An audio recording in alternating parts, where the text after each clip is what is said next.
Doon tayo sa kanto. Dito na.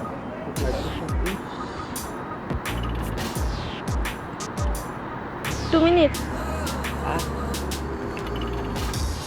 Anong sakit? Ayun na siya. Papasok ko na.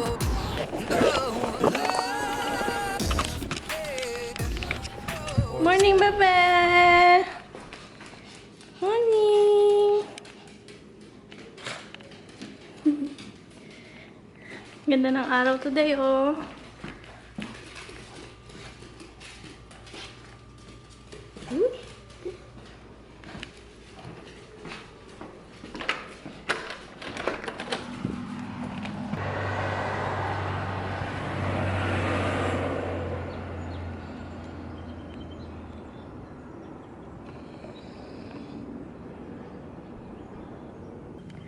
Come on, let's go inside. Go.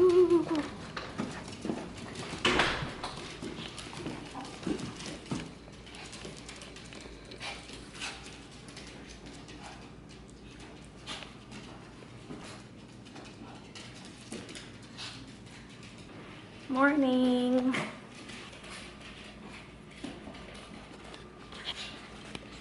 Yan yung dalawa.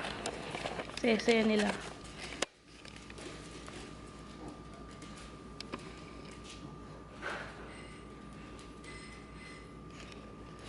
It's June 4 today. Yes, June 4, Saturday. And babalik na naman ako sa bank. Kasi meron akong mga kailangan i-update. Babalik ako sa bank. Tsaka dun sa leasing office apartment.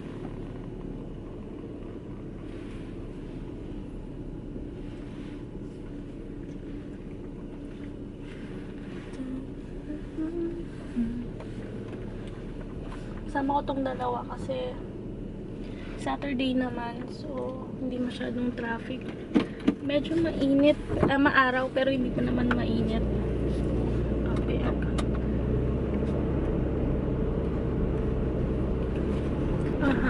Ano bang update, guys? Si Mama babalik. She's coming from the Philippines for a vacation again. She was here last year. Mga July, I think. End of July. Yeah, end of July. And then umuwi rin siya ng end of August. Basta wala pa siyang 1 month nun. Pero ngayon,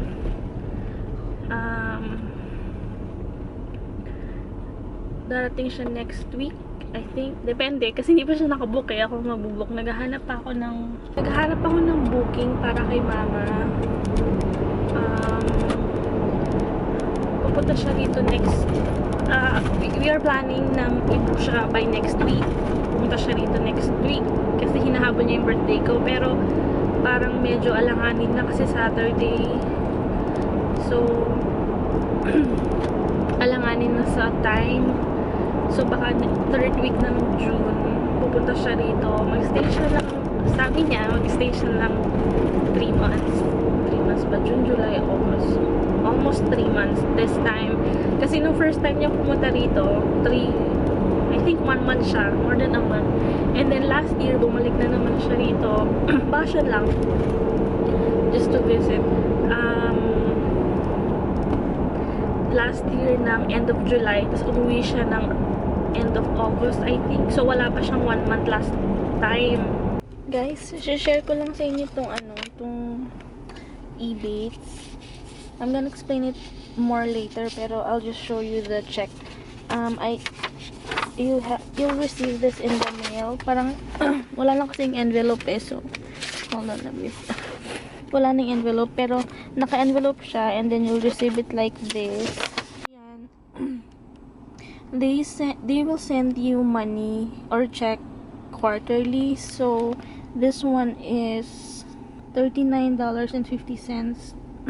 Yan, so this was all the rebates that I got from January to April. And then yun, lahat nung rebates ko, this is equal to $39.50. I'm just showing it to you kasi iano ko na siya, i-deposit ko na. So, ganyan. Ikakat nyo lang to.